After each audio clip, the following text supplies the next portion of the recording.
The traveler who crosses Bolivia's high plateau toward its chief city, La Paz, comes upon it suddenly, picturesque, bright-colored, a city in miniature. Here, 250,000 people live in a modern community, 2.5 miles above sea level.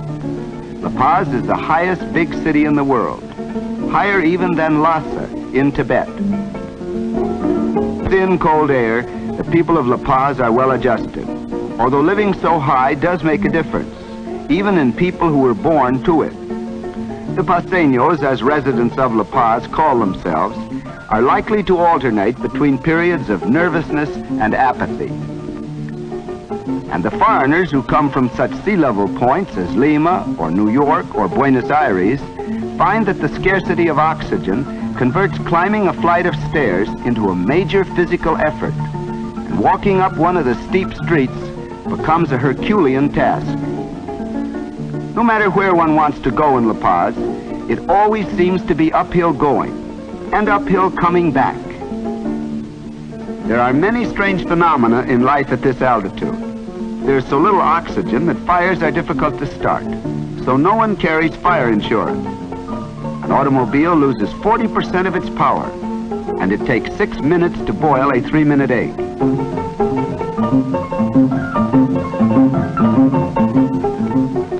The heart of old La Paz is in the Plaza Murillo, where it is said that the first cry of rebellion against Spanish rule arose in 1809. On the great square is the handsome cathedral, one of the largest in the world, where 12,000 people may worship together.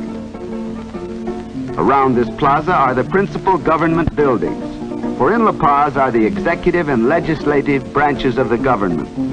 The Supreme Court, however, meets in Sucre. The Indians of this region, from the high plateau above the city and the luxuriant Yungas valleys beyond the mountains to the east, are notoriously bad city dwellers. They do, however, come into market on weekends. Then the city is alive with these strange and quiet people. They are, for the most part, of the ancient Aymara tribe. Long before the Incas, they were a powerful race. They make their headquarters in the old inns, whose courtyards become warehouses for their goods.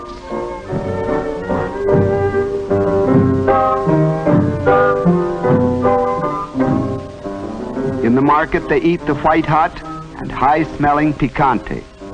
This may be a stew with meat, potatoes, and corn, or roast meat served alone, flavored with pepper and garlic.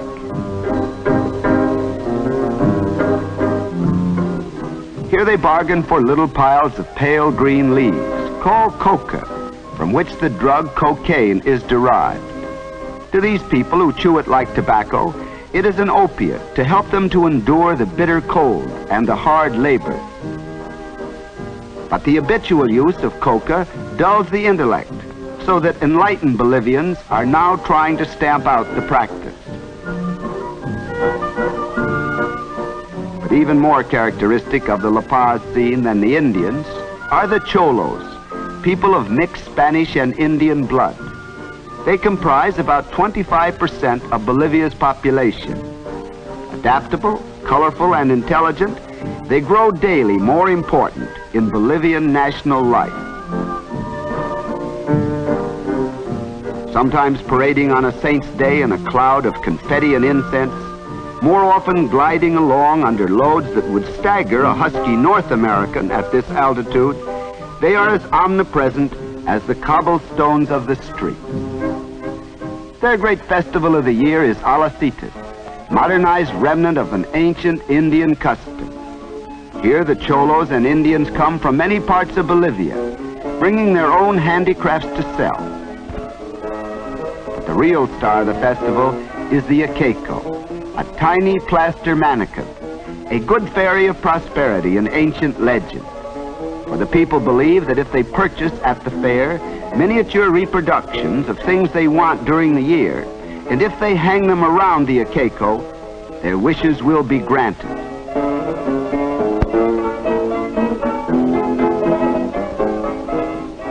Tiny bags of rice and coca, new shoes, wedding rings, toy horses, trucks, and gaudy new apartment houses all surround the Iqueco. Then the jolly little god and all his fine wares will stand guard in the household of his purchaser until he makes all the dreams come true, or at least until the fair of Alacitas returns next year.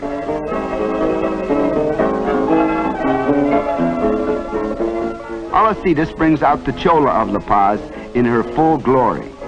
Vain of her costume and person, she may spend a month's income on a pair of earrings, she is still a practical businesswoman, a hard-headed shopkeeper. She is an extravagantly loving mother. A Chola without a baby on her back is hardly a complete Chola.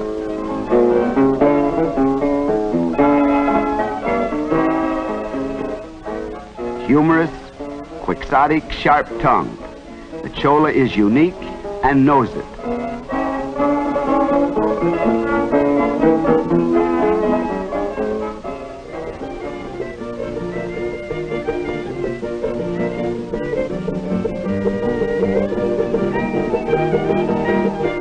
During the 3 days of Alacitas, troops of dancers and musicians dance down the narrow cobbled ways into the patios to play their strange tunes and to perform their gay dances.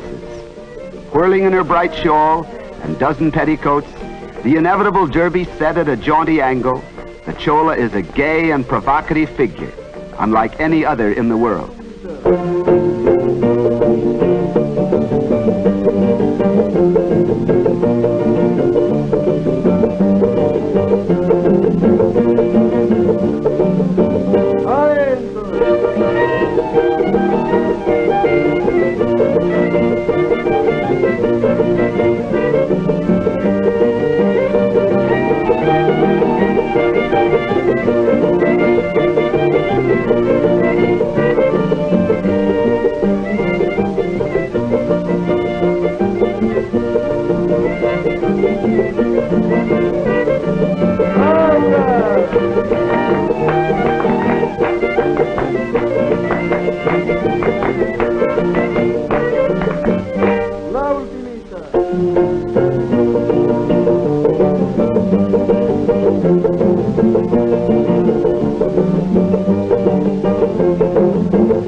But all of La Paz is not markets and fairs and dancing, for the City of Peace is full of colonial tradition. Founded in 1548 by a lieutenant of Pedro de la Gasca, it is laden with all the architectural glories which grace the early capital. Spanish stonework by Indian artisans tends to perpetuate Indian forms, and the heads of ancient gods loom strangely on these Christian columns.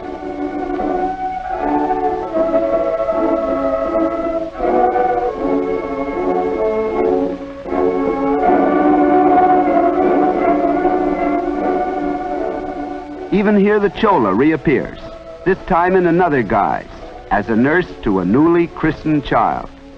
The Chola nurse is to many La Paz families what the Negro mammy was in the southern homes of the United States. And many a child of Spanish-speaking parents grows up speaking fluent Aymara. Also belonging to antiquity is the strangely beautiful cemetery, where the dead are placed in tombs high above the ground.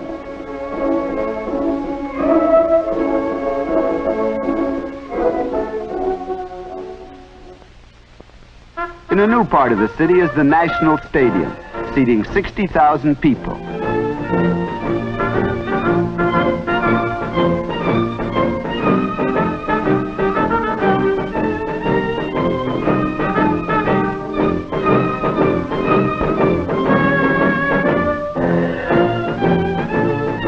Bolivians, in common with virtually all other South Americans, are lovers of soccer, which they play far harder and better than would seem possible at this altitude.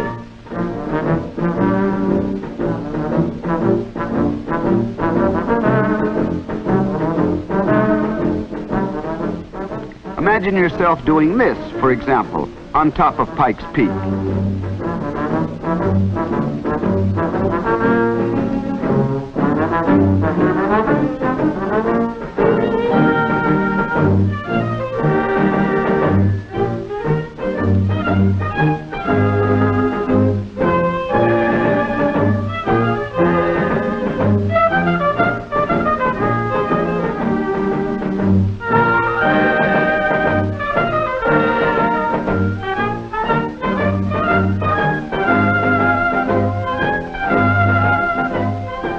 Smart La Paz loves the movies. This is one city in which Argentine and Mexican-made films are almost as frequent as those from North America. Most fashionable is the Vermouth or 6 o'clock show on Sunday evening. This is 1 hour in the week when you can be fairly sure of seeing La Paz out in its best bib and tucker. But there is still another La Paz, not picturesque, but important for the city's future.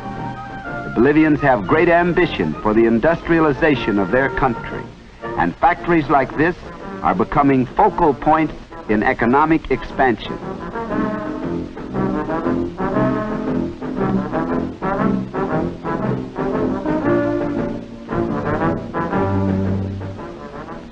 They have an almost childlike love of intricate machinery, and they also have sufficient good and inexpensive manpower to run it. But there are obstacles to industrial expansion here. There's little fuel for plant operation. Most serious of all, every piece of machinery in this wool factory had to make the long sea trip from Europe or North America and the expensive rail trip up from the Pacific coast.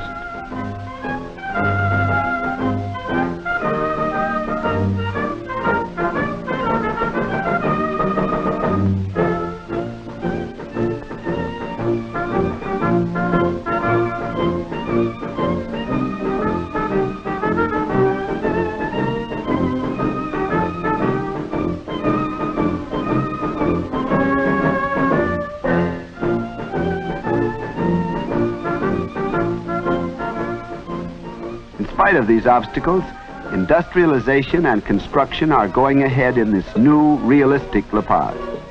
This fantasy-tinged project of tearing down a hill has the purely practical end in view of constructing a highway to link La Paz with its eastern suburb of Miraflores.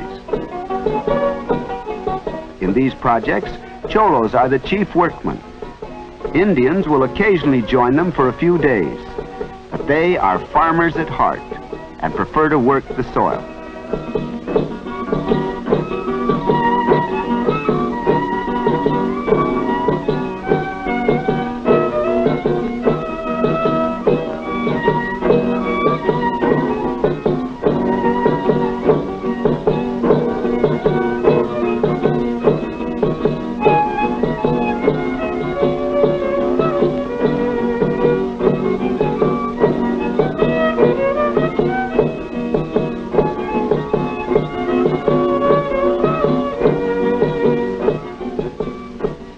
In Miraflores, construction is in progress on a new workers' housing project to replace the ancient adobe huts, which it is the wish of every citizen of La Paz to destroy.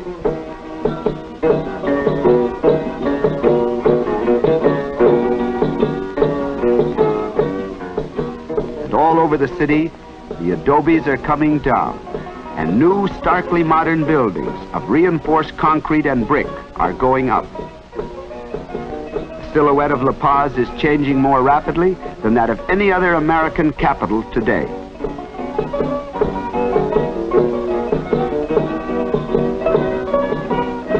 This reconstruction is a hard job.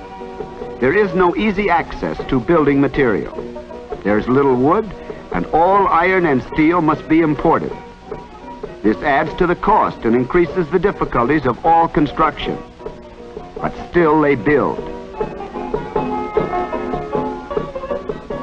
Bolivia looks to a time when a greater part of her national territory will become economically effective, producing not only tin and other ore, for which she is already famous, but food, clothing, and building materials sufficient for her own needs.